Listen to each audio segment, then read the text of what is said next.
Convido os irmãos a abrirem suas Bíblias em Gênesis 47. Gênesis capítulo 47. A exposição será hoje do verso 13 até o verso de número 31. Gênesis capítulo 47, do verso 13 até o verso de número 31, dando continuidade às pregações neste livro. Assim diz, irmãos, a palavra do nosso Deus.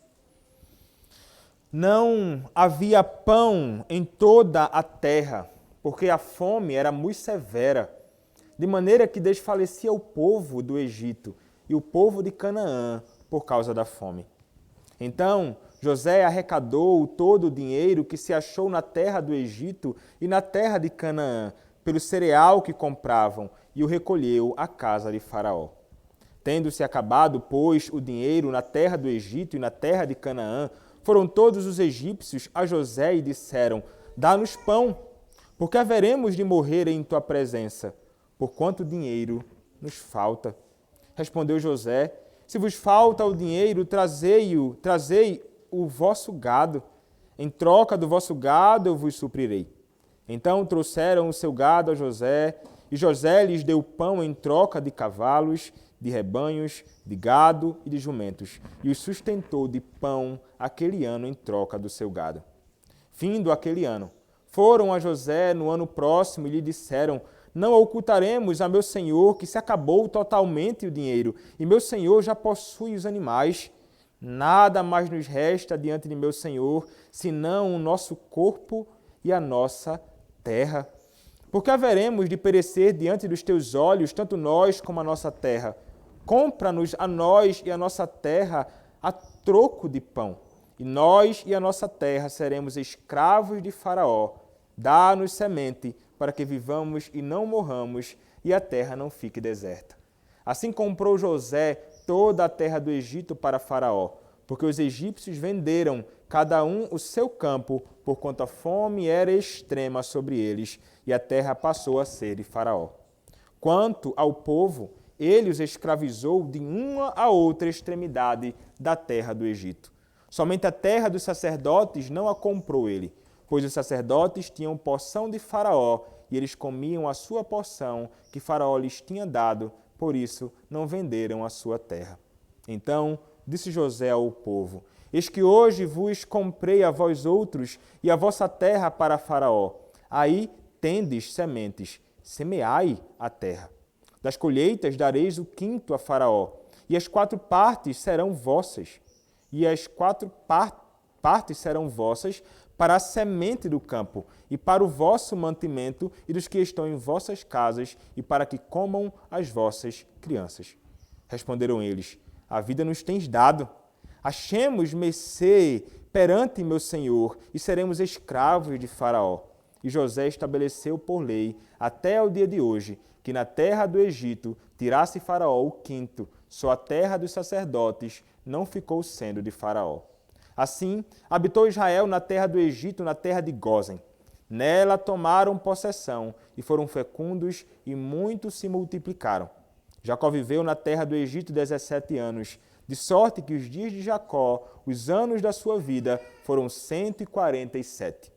Aproximando-se, pois, o tempo da morte de Israel, chamou a José, seu filho, e lhe disse: se agora achei mercê à tua presença, rogo-te que ponhas a mão debaixo da minha coxa e uses comigo de beneficência e de verdade. Rogo-te que me não enterres no Egito, porém que eu jaza com meus pais. Por isso me levarás do Egito e me enterrarás no lugar da sepultura deles. Respondeu José: farei segundo a tua palavra. Então lhe disse Jacó: jura-me. E ele jurou-lhe, e Israel se inclinou sobre a cabeceira da cama. Amém. Podem se assentar, irmãos.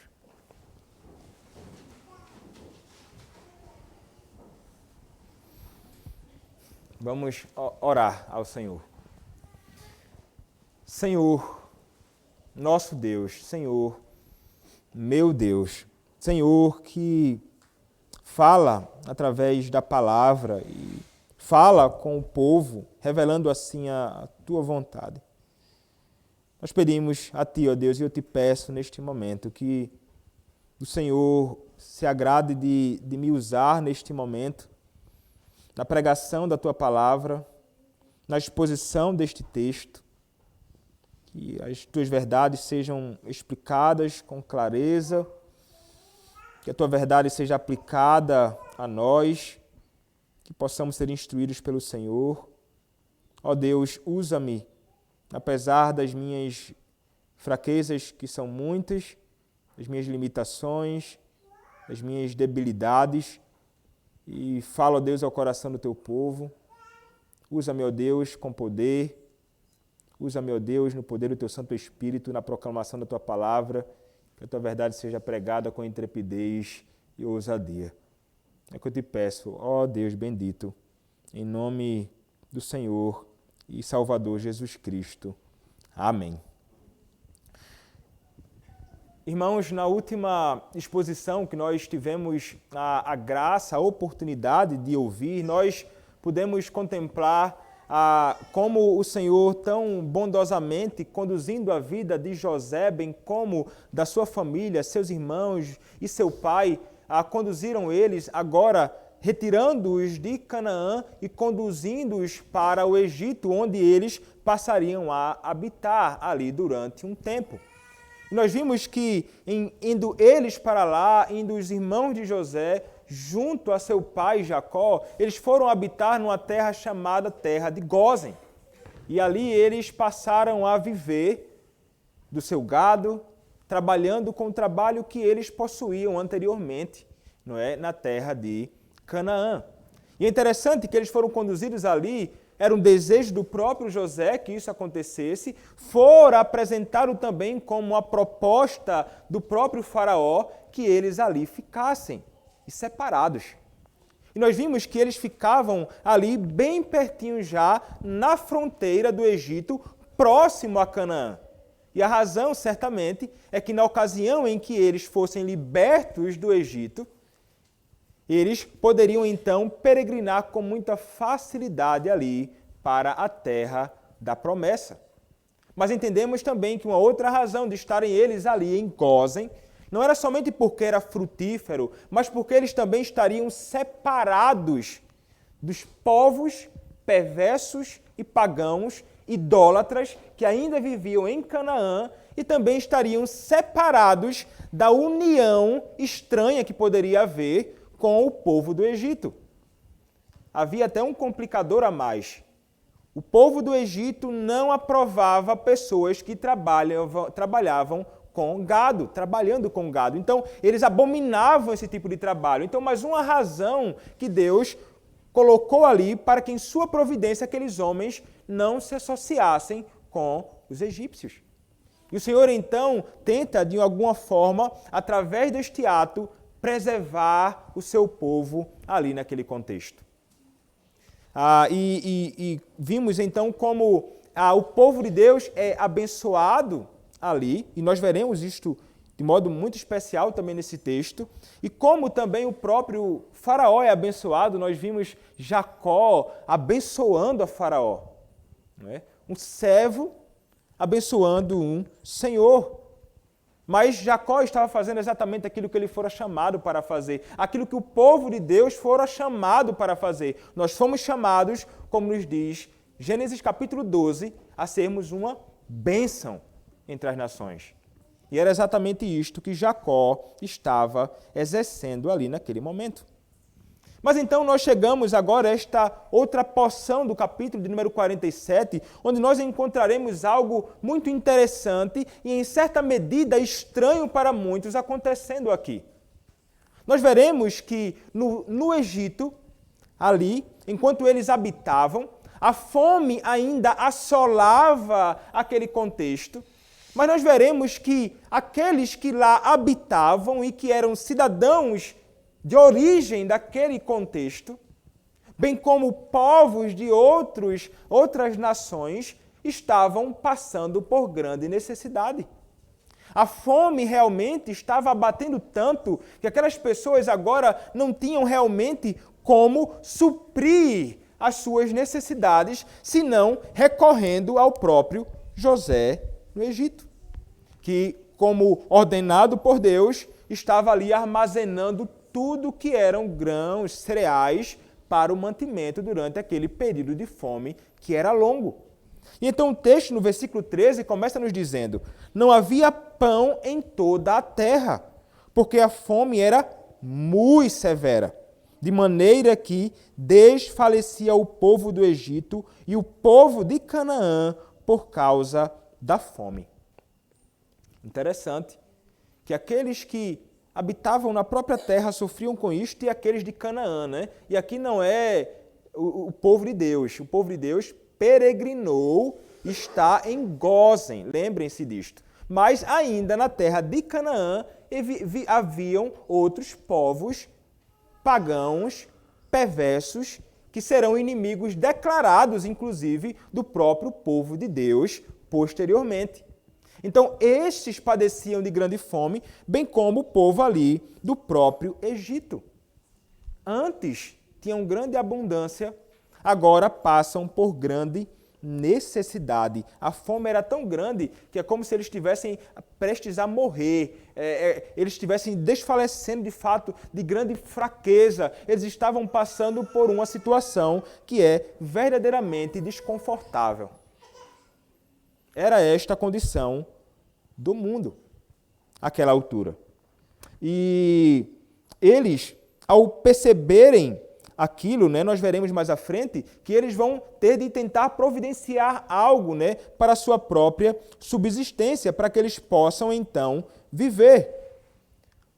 O que acontece, né? O verso 14 vai nos dizer o seguinte: então José arrecadou todo o dinheiro que se achou na terra do Egito e na terra de Canaã pelo cereal que compravam e o recolheu à casa de Faraó. Então vejam, aquelas pessoas tinham de comprar cereais ao próprio José. José, ele está governando e conduzindo absolutamente todas as coisas. Só que aquelas pessoas compraram bastante e o dinheiro delas acabou. José, então, agora não somente tem os grãos todos sob sua possessão, mas José também tem agora o dinheiro deles. O dinheiro dos próprios egípcios.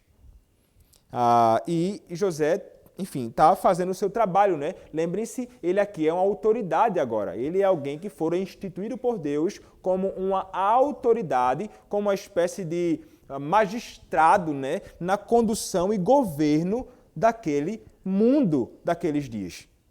E então, o texto continua nos dizendo o seguinte: tendo-se acabado, pois, o dinheiro na terra do Egito e na terra de Canaã, foram todos os egípcios a José e disseram: dá-nos pão, porque haveremos de morrer em tua presença, porquanto o dinheiro nos falta.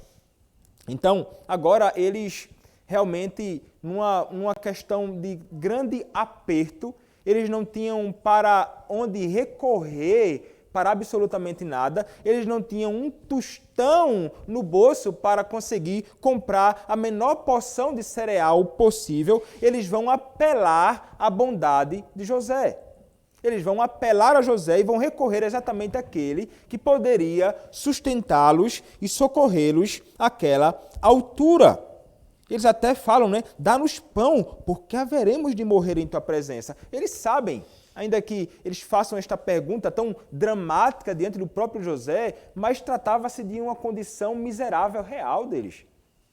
Eles sabiam que se não tivessem alimento, eles iriam morrer, os seus filhos iriam morrer, e eles, então, precisavam comer. Eles clamam. E diante deste clamor destes homens, né, egípcios, ímpios, perversos, José ele vai responder. E é interessante o modo que José ele vai começar a lidar com estes necessitados. Né?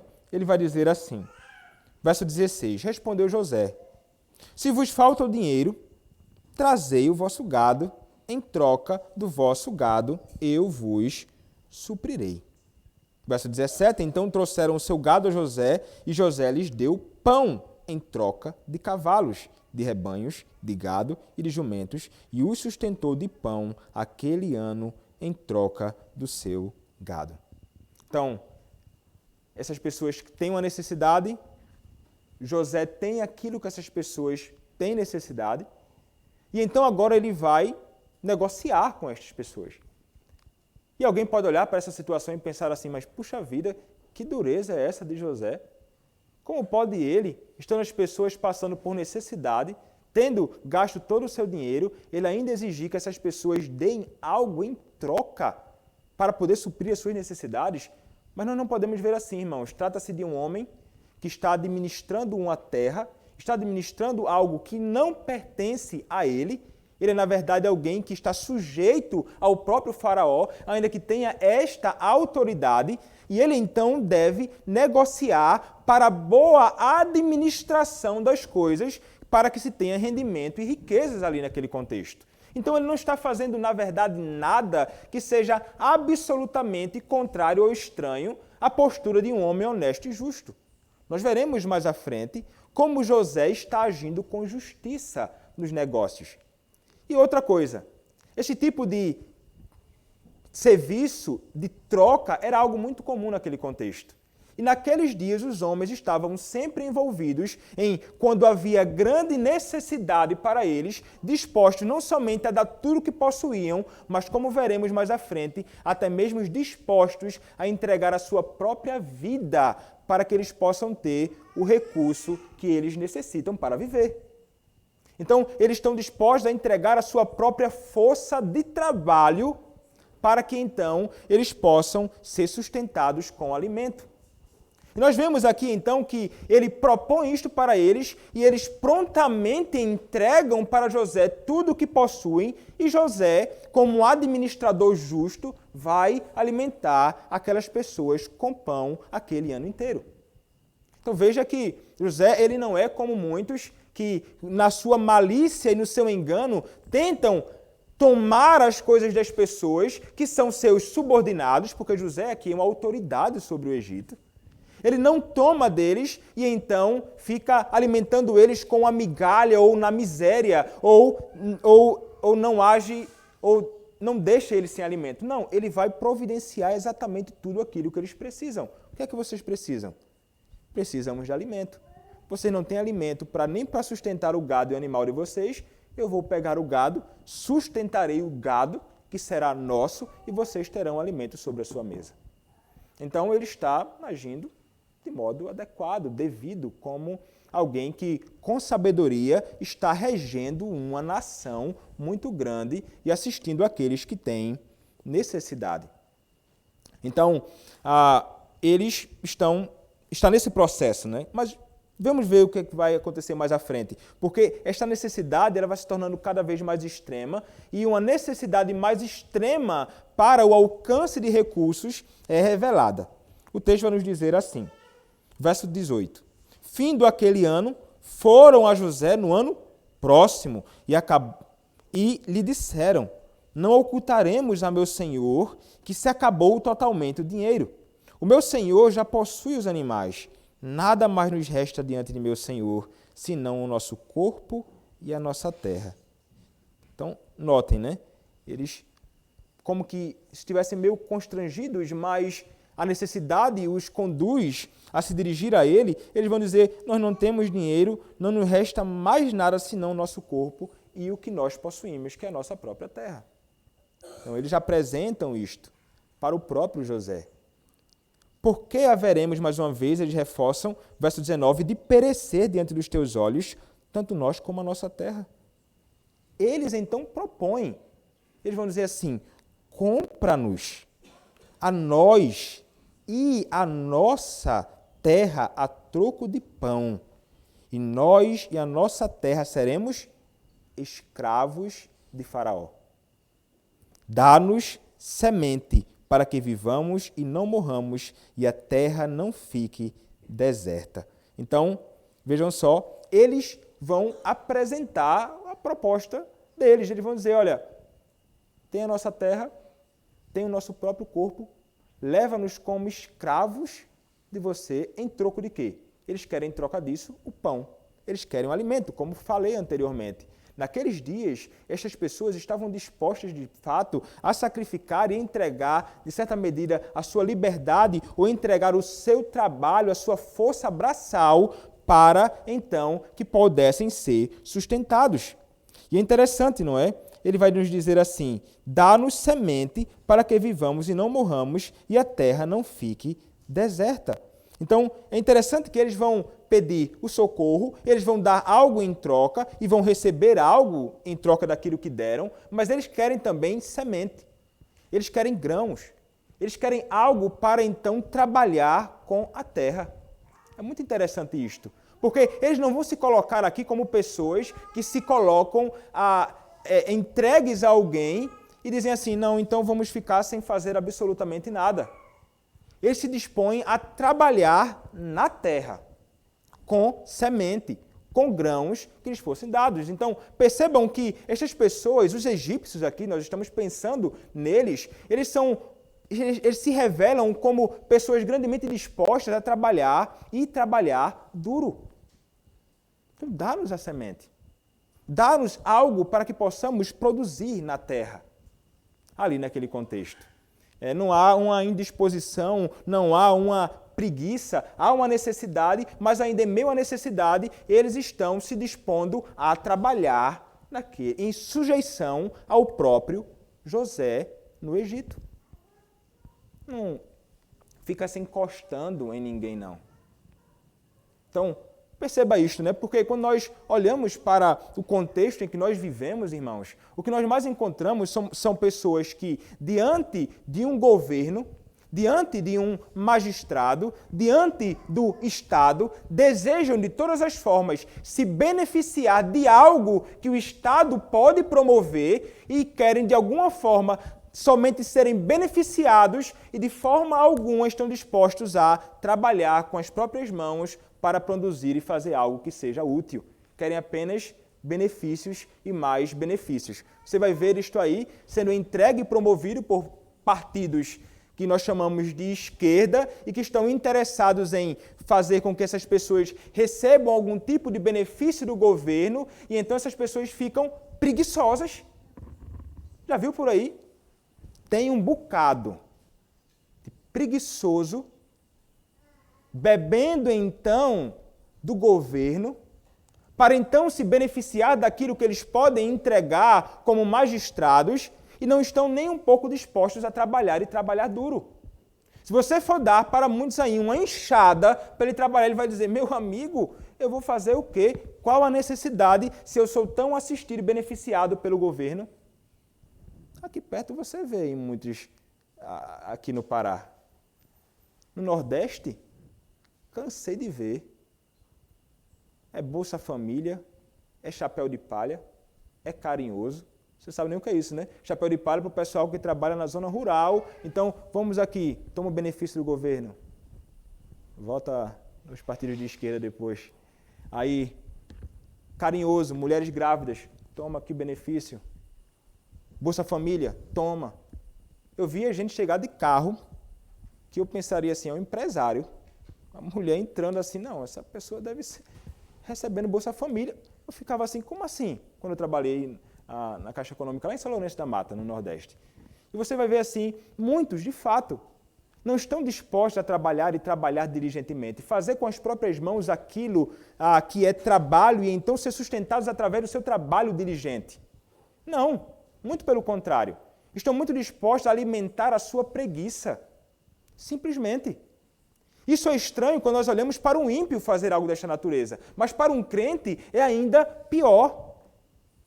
Como vai dizer um autor de um livro chamado 6 Sermões contra a Preguiça, um batista chamado Tiago Cavaco, ele vai dizer assim, basicamente, na tese dele: preguiça é falta de fé, preguiça é fruto da incredulidade do homem. Então veja só, se nós cremos num Deus que trabalha e trabalha até hoje, e se nós cremos num Deus que, na sua palavra, revela que nós devemos, então, diligentemente semear para nós colhermos, nós seremos ou deveríamos ser as pessoas mais diligentes neste mundo para o serviço.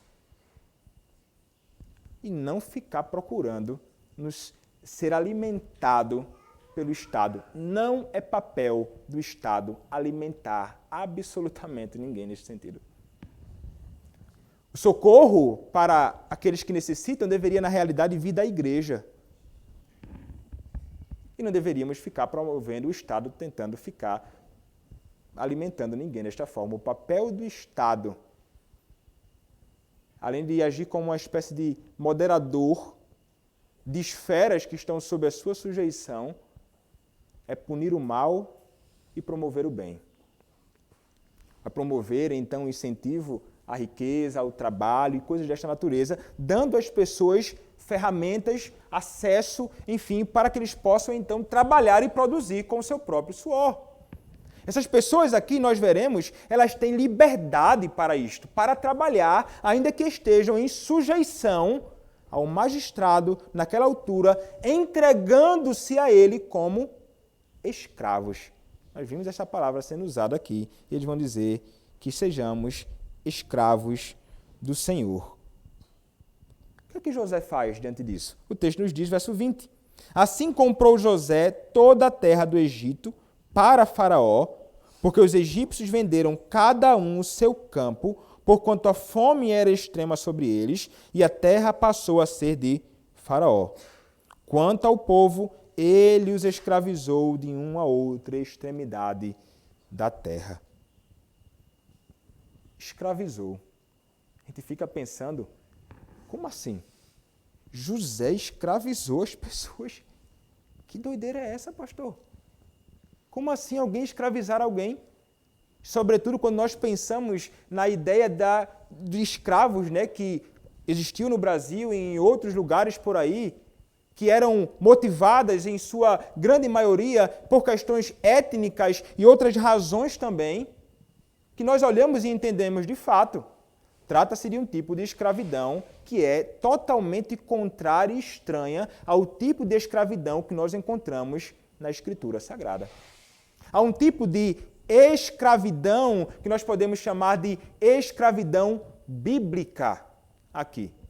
E é exatamente isto que o próprio José estará fazendo com estas pessoas, e elas mesmas se sujeitam a este tipo de coisa. Tem um teólogo chamado John Murray, ele vai dizer o seguinte: escravidão é a propriedade do homem sobre o trabalho de outro. Sob certas condições, tal propriedade no trabalho de outro é apropriada e legítima.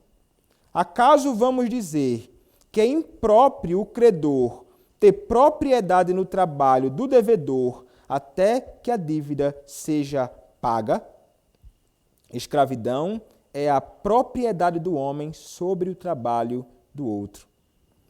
É como a ideia seria basicamente o seguinte: a escravidão feita pelo próprio José neste contexto é o uso da força e do trabalho braçal destas pessoas para, então, a promoção da riqueza no Egito e ainda para o próprio benefício daqueles que estavam sob seus cuidados. Então ele não está escravizando eles simplesmente porque são egípcios. Ele não está escravizando eles porque eles possuem algum tipo de religião distinta da dele. Ele está simplesmente dando a eles, nós veremos mais à frente, aquilo que eles necessitam. E naquele contexto, eles estavam sendo socorridos pelo próprio José. Como vai dizer ainda o outro autor, a escravidão bíblica era uma forma de associação e proteção feudal.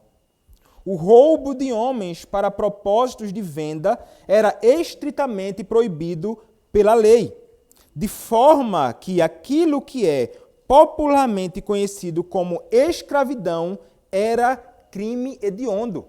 A lei de Deus reprovava. Você pode consultar posteriormente Deuteronômio, capítulo 24, verso 7.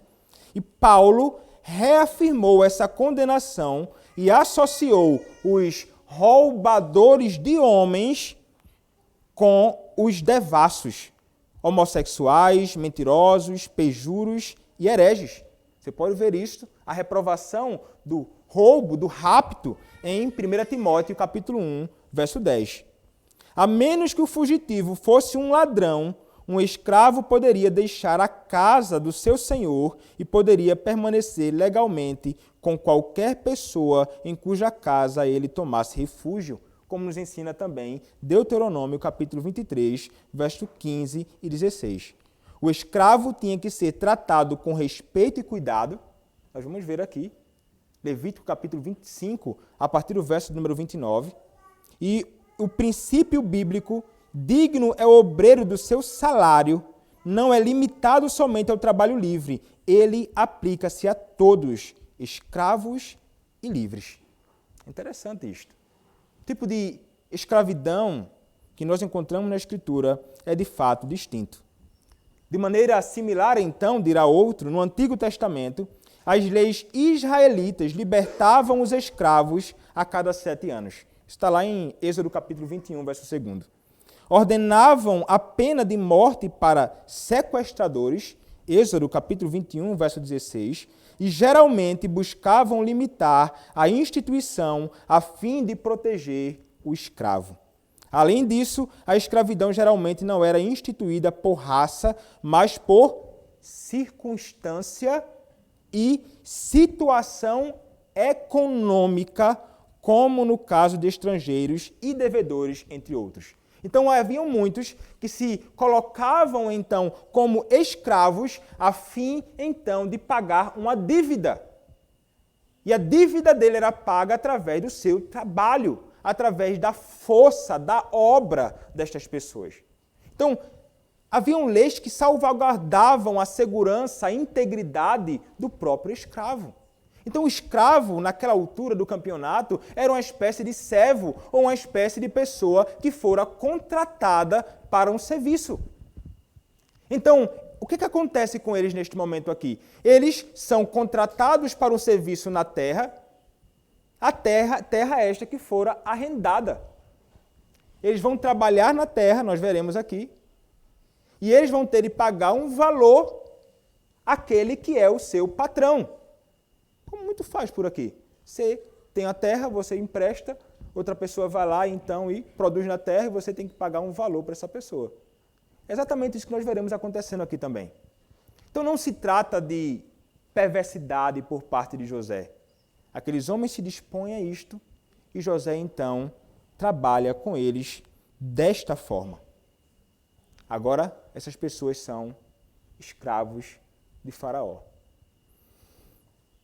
Então, o texto nos diz o seguinte no verso 22. Somente a terra dos sacerdotes não a comprou ele, pois os sacerdotes tinham porção de Faraó e eles comiam a sua porção que Faraó lhes tinha dado, por isso não venderam a sua terra. Então é interessante que, com respeito aos sacerdotes, né, pagãos daqueles dias, eles não sofreram exatamente isto. Eles eram assistidos, eles eram socorridos e protegidos pelo próprio Faraó. É interessante isto, né? Mesmo sendo ele um homem pagão, ele dava grande valor e dignidade àqueles que eram sacerdotes no seu meio. Alguém comentando esse texto vai dizer assim: quanto mais deveríamos nós, como igreja, assistir e sustentar aqueles que se dedicam ao ministério e ao serviço à Igreja de Cristo. Como deveríamos valorizar aqueles que servem a Cristo no ministério. Uma aplicação de alguém tratando acerca desse texto, em vendo o cuidado e o zelo do próprio Faraó em sustentar aqueles que serviam a outras divindades, mas ainda assim ele concedia a eles algum tipo de dignidade, né, naqueles dias. Então o verso 23 vai nos dizer assim: então disse José ao povo: eis que hoje vos comprei, a vós outros e a vossa terra para Faraó. Aí tendes sementes, semeai a terra. Mais uma vez, então, aqui nós veremos. Nós vimos pessoas dispostas a trabalhar e nós vemos aqui alguém dando, de fato, para eles a liberdade para isto e as condições para isso. Então, note que José, ele realmente se apresenta como um bom governador e administrador das coisas, diferentemente do governo que nós estamos acostumados a ver por aí. ele vai dar condições. É como se ele estivesse dando a eles a oportunidade de iniciar algo como uma livre iniciativa, uma espécie de empreendedorismo. Produzam, façam, toma aí o que vocês precisam para então fazer dinheiro. Ou para que vocês possam se sustentar, porque é exatamente para isto que vai servir. Veja o que vai acontecer. Verso 24. Das colheitas dareis o quinto a Faraó, e as outras partes serão vossas, para a semente do campo e para o vosso mantimento e dos que estão em vossas casas e para que comam as vossas crianças. Então, eles estão como que trabalhando na terra do Faraó, que não pertence mais a eles.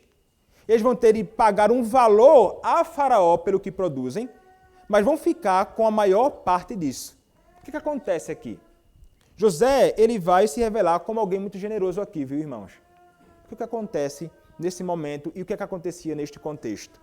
Em geral, aqueles que tomavam algo de alguém, aqueles que trabalhavam na terra que era de outra pessoa, aquilo que eles produziam, eles deveriam dar 1/3 daquilo àquele que era o seu senhor. José vai dizer assim, me dê 1/5. Faz o seguinte, me dê 20% daquilo que vocês produzem. É exatamente isto que vocês vão dar como fruto do trabalho que vocês estão fazendo na terra do meu Senhor. E é algo realmente que manifesta a bondade do próprio José, porque naqueles dias, o que em geral era cobrado, 40% daquilo que as pessoas produziam na terra. José, então, ainda diminui aquilo que era comum acontecendo naqueles dias e manifesta algum tipo de benignidade, de bondade para aquelas pessoas. E ele sabe que aquelas pessoas têm necessidade de trabalhar, precisam então dos recursos para isso, para suprir as necessidades da sua própria casa.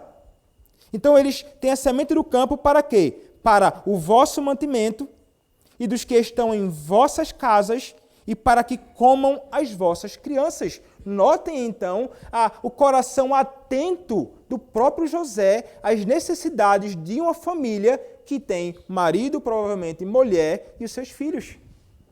Então, ele é um magistrado atencioso. Ele é alguém que está devidamente e realmente preocupado com a manutenção necessária de uma família. Mas veja, ele não vai tirar destes homens o dever de trabalhar.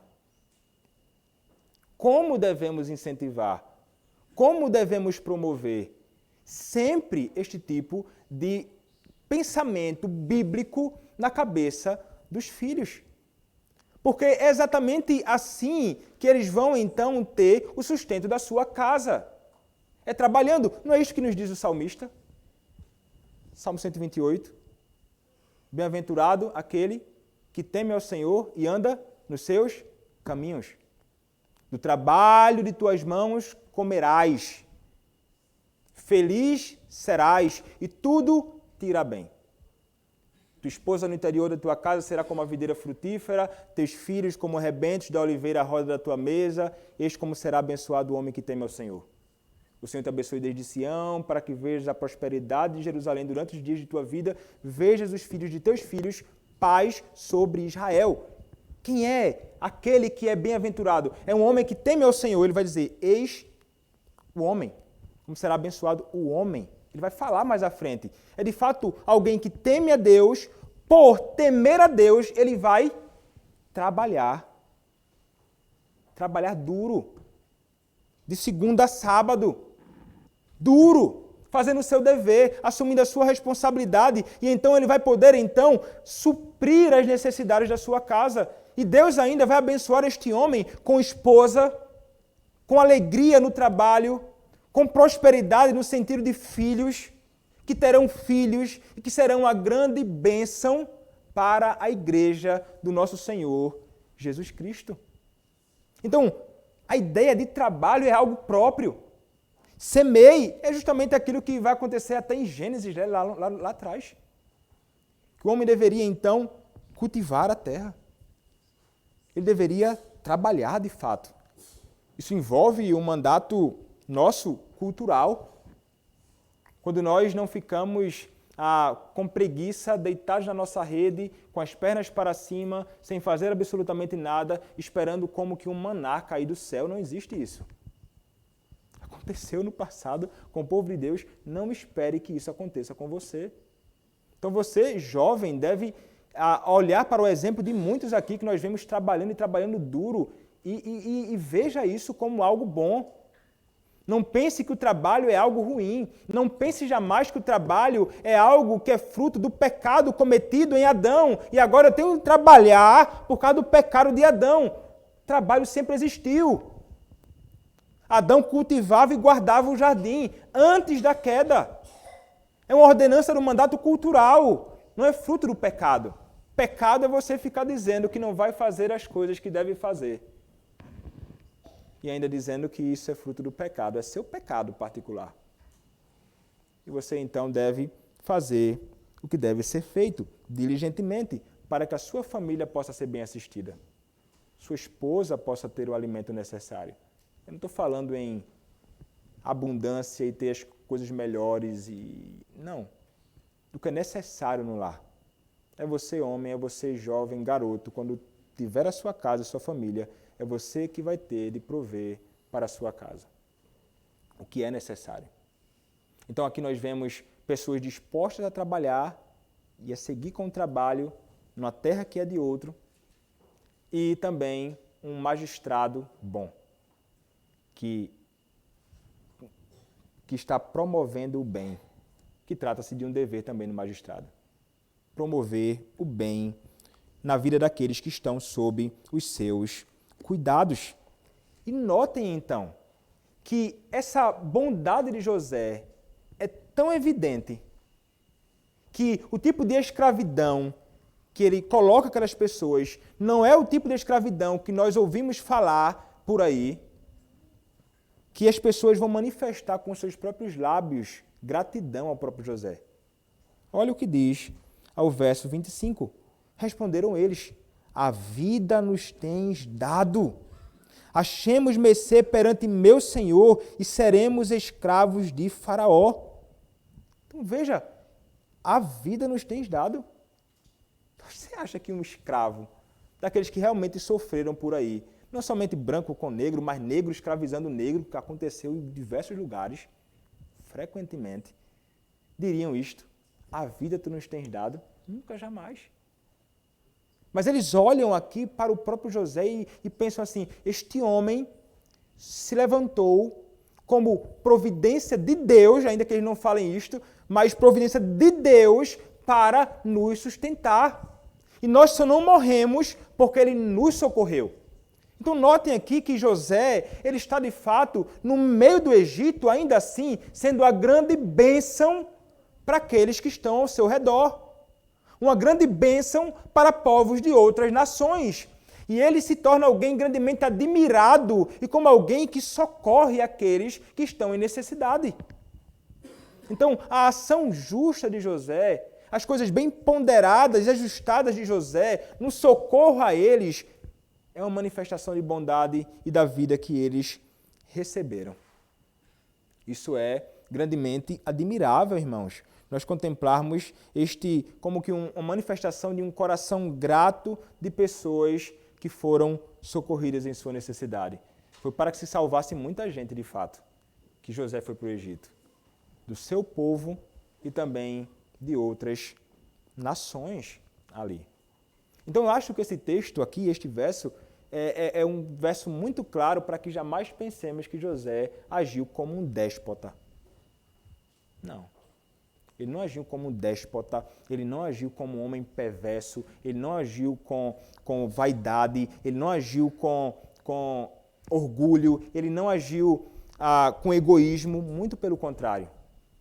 Todos aqueles que estavam diante dele foram grandemente beneficiados, foram grandemente abençoados pela sua administração.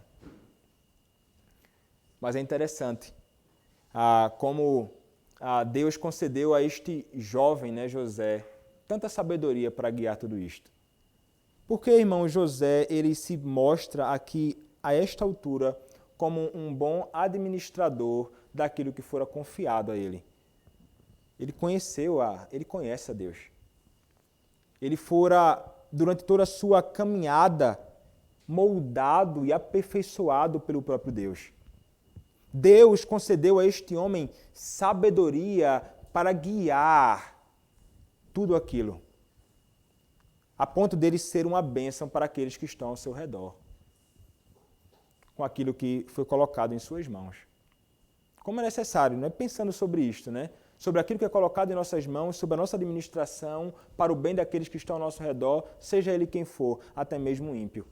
Como é importante, né? Como precisamos aprender cada vez mais. Como eu preciso aprender isto? A ser um verdadeiro administrador e um verdadeiro mordomo daquilo que Deus me deu e daquilo que Deus nos dá. Para que aqueles que estão ao nosso redor, de alguma forma, possam ser beneficiados e abençoados com aquilo que nós temos em nossas mãos para administrar. E que serão abençoados não somente aqueles que são da minha família da fé, ainda que esses sejam aqueles que são objeto primário do meu socorro, como vai dizer Paulo em Gálatas capítulo 6, verso 10, mas também até mesmo aqueles que passam necessidade fora do meu contexto. Então, eu devidamente, nos meus recursos, eu vou administrar, eu vou socorrer, eu vou ajudar. Ou se de repente eu tenho um negócio, eu tenho um comércio, eu trabalho com algo, eu vendo alguma coisa, eu tenho um produto a oferecer, eu vou negociar com outras pessoas, que façamos então como José fez. Ele fez tudo de um modo claro e justo. Ele foi honesto. Quando você olha para Lutero falando como sapateiro, salvo engano, ele vai dizer assim, olha, faça o melhor sapato e venda por um preço justo. Porque o homem é muito inclinado, de alguma forma, a tentar se beneficiar, subjugando o outro ou lançando um preço que não faz o menor sentido para benefício próprio. É o tipo de coisa que não pode acontecer em ninguém, seja ele um magistrado na condução das coisas, seja ele um empresário na administração dos seus negócios, vendendo seus recursos. Nós não podemos agir como aqueles que são perversos na sua ganância, que privam muito de se beneficiar do seu produto ou que ganham absurdamente mais do que aquilo que realmente é o preço devido do seu produto. Sejamos honestos com aqueles com quem nós negociamos nas nossas transações. E isso é uma manifestação de um coração que está apegado a Deus e que o teme. O contrário é a manifestação de um coração que não teme a Deus e que é apegado às riquezas, que é egoísta, que é algo absolutamente contrário ao coração de alguém que conhece o Senhor. Sendo o nosso Deus um Deus gracioso e que dá abundantemente aos homens, né? Dando a nós graciosamente aquilo que nós temos, graça abundante de Deus na vida dos homens. Nós precisamos aprender com José, sim, mas sobretudo com o nosso Senhor. Ele é que é verdadeiramente abundante em graça e em conceder aos homens a muitos bens, né, que nós nem merecemos. Nem merecemos. E é interessante, irmãos, pensando ainda acerca desta ideia de escravos. Porque nós podemos parar e olhar para essa condição e pensar, esse tipo de escravo, ser escravo é o tipo de coisa que eu não admito e que não deve existir, eu não aprovo nenhum tipo de ideia de ser escravo. Mas há um sentido em que nós todos somos escravos. E no mundo está dividido isto. Todo mundo é escravo de algo. Aqueles que não conhecem a Deus, e pode ser essa a sua condição hoje. Se você não conhece a Deus, você deve estar plenamente consciente de que você é escravo de Satanás. Você é escravo do pecado. Você é escravo dos seus próprios desejos. Você é escravo do mundo. Você é escravo da carne. Esta é a sua condição. Ainda que você pense que não, mas é esta a sua condição. Você é escravo. E você, como escravo, vai procurar fazer a vontade daquele que é o seu Senhor. Se você é escravo de Satanás, você fará a vontade de Satanás. E é algo terrível. Mas nós também, que conhecemos a Cristo, somos escravos. E escravos de quem, irmãos? Nós somos escravos de Cristo.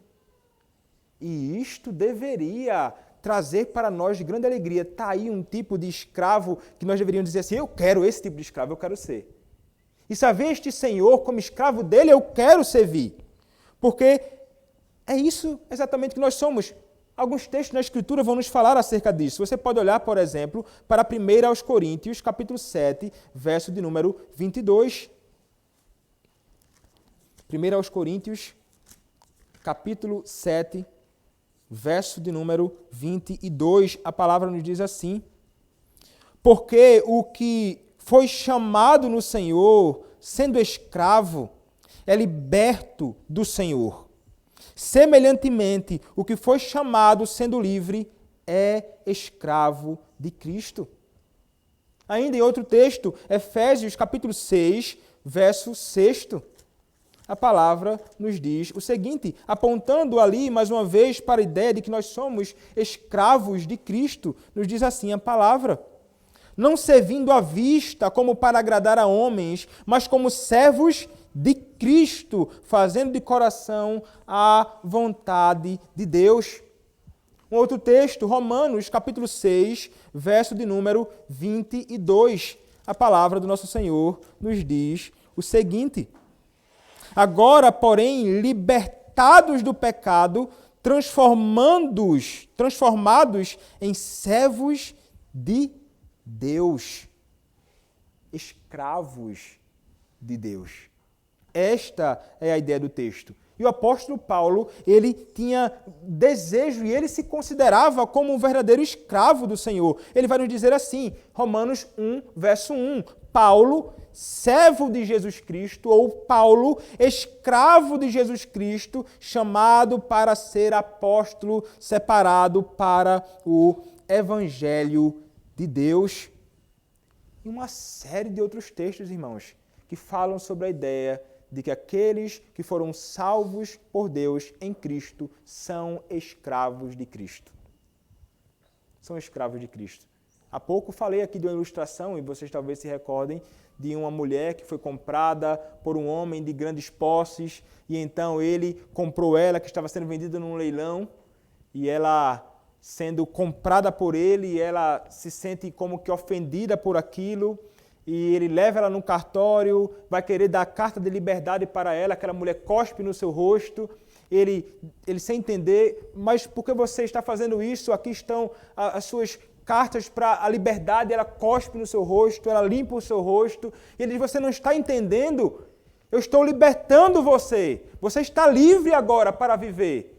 E então ela, diante dessa manifestação de bondade deste homem, ela se volta para ele chorando em lágrimas e diz a ele, eu quero ser a sua escrava para sempre, eu quero ser a sua serva para sempre. A ideia dela é que ela vê nele um homem bom, um homem de coração justo e honesto e puro, e ela diz, eu quero ser a tua serva, eu quero ser a tua escrava para sempre. E é interessante você pensar sobre isto, né? Porque é exatamente isso que nós deveríamos desejar em submissão ao nosso Deus e a Cristo. Deveríamos olhar para Ele e dizer assim, Senhor, eu não vou cuspir mais na Tua face com o meu pecado, como nós fazemos todas as vezes que nós pecamos contra Deus. É como se cuspíssemos no rosto dEle. Mas nós vamos dizer assim para Ele, eu, Senhor, desejo ser Teu escravo ou Tua escrava para sempre. Porque não há nada melhor, irmãos, do que ser escravo de Cristo. Aí está a nossa maior riqueza, é ser escravo do nosso Senhor e Salvador, Jesus Cristo. Somos escravos.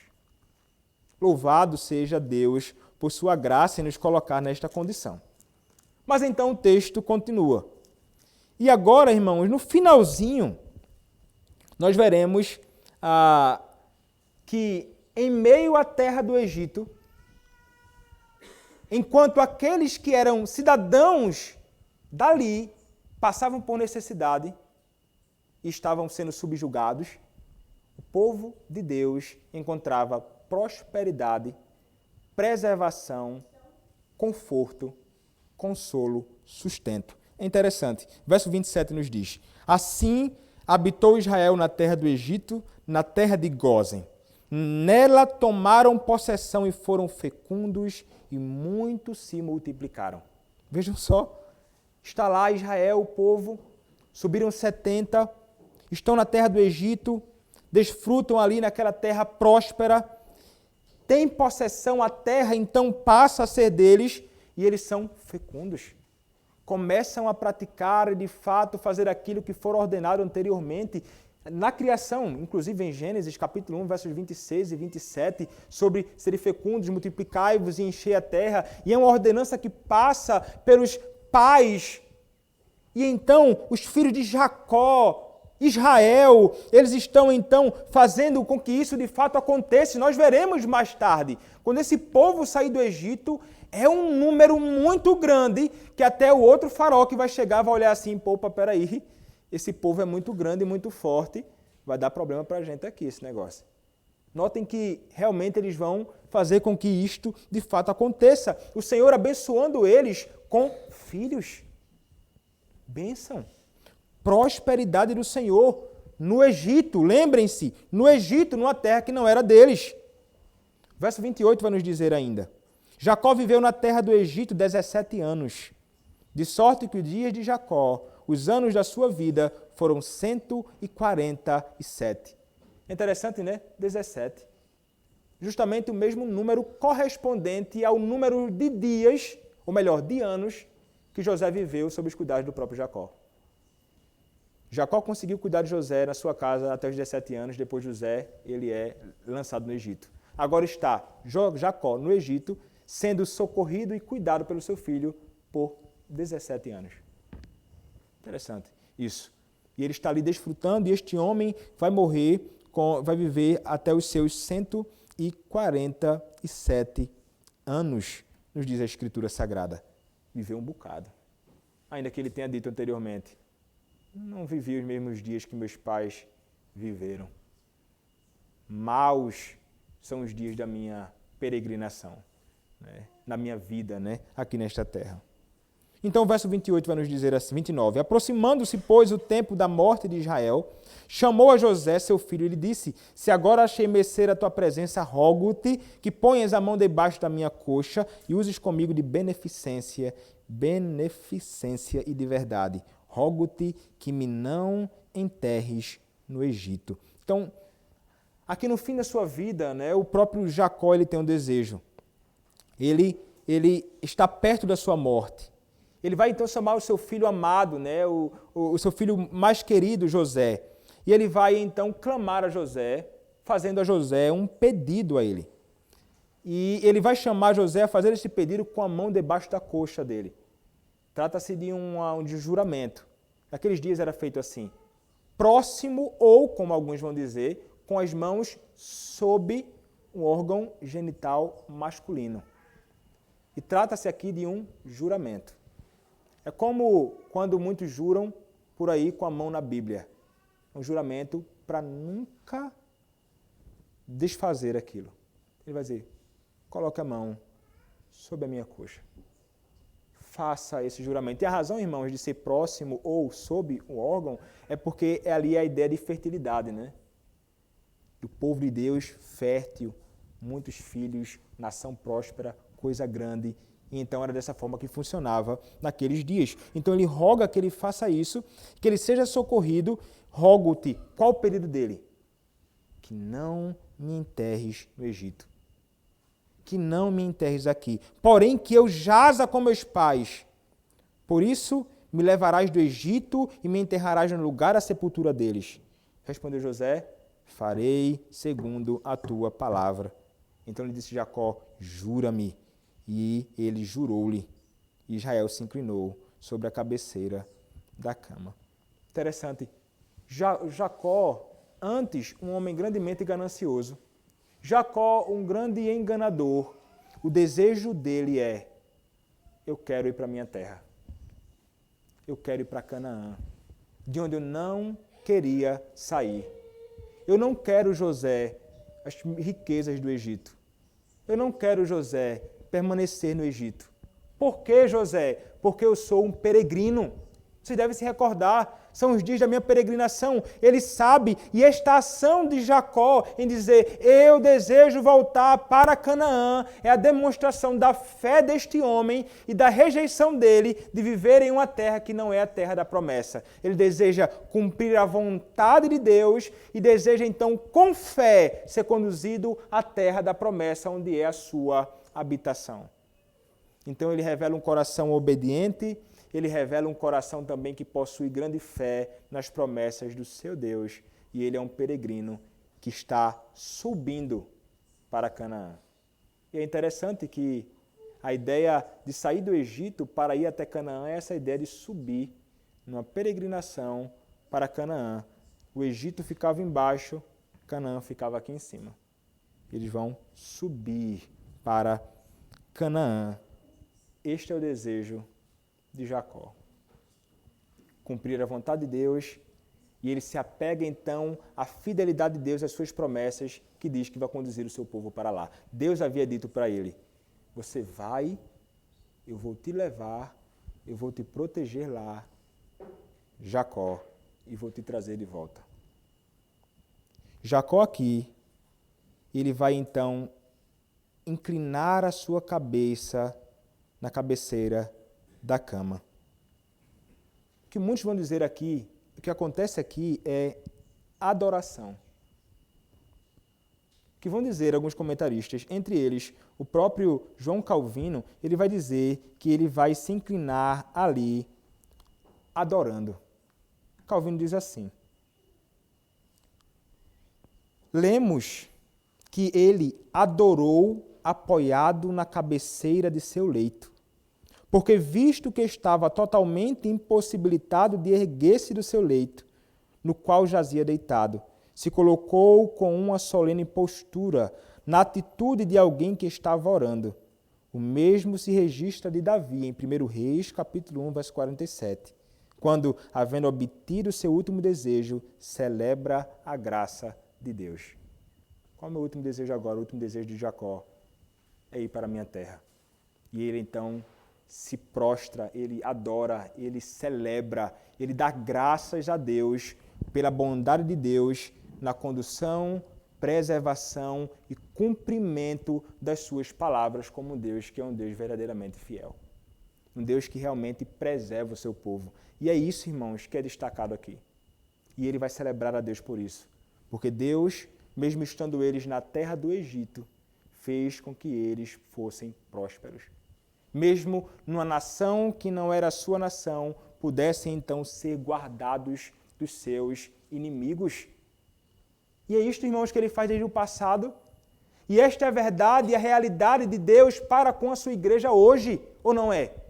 Nós lemos isto, irmãos, hoje, na pergunta de número 63 do Catecismo Maior de Westminster. Quais são os privilégios da igreja visível? Aquela igreja, aquela nação que estava crescendo ali, Israel, no Egito, era a igreja de Cristo, desde os tempos passados.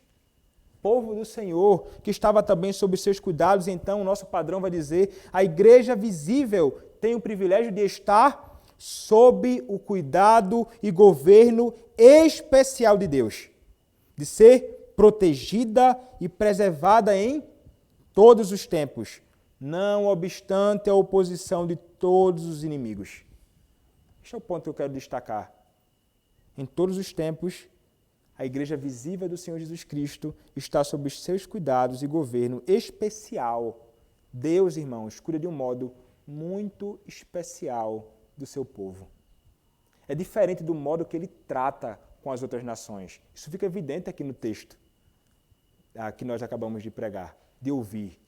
Ele cuida dos seus, naqueles dias ele cuidou, ele cuida hoje. Naqueles dias ele preservou o seu povo dos seus inimigos. Ele é o mesmo Deus que hoje preserva, protege o seu povo, a sua igreja dos seus inimigos, contra quem o mundo, Satanás, jamais prevalecerá.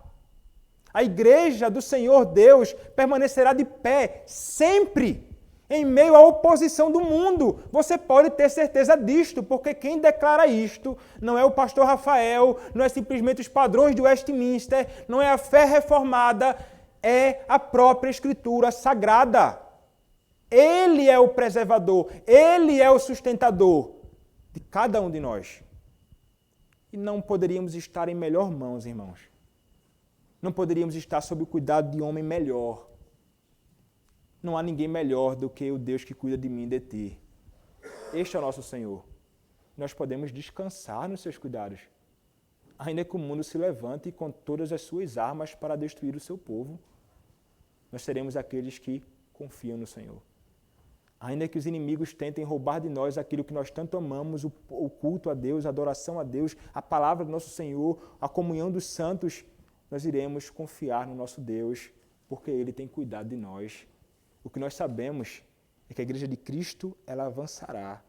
A Igreja de Cristo vencerá e tem vencido em Cristo. E um dia, os inimigos de Deus e nossos inimigos serão totalmente desbaratados, destruídos. E onde nós estaremos? A Canaã, tão desejada por Jacó. Novos céus e nova terra, habitando com nosso Deus, onde a justiça habita e não haverá mais inimigo algum.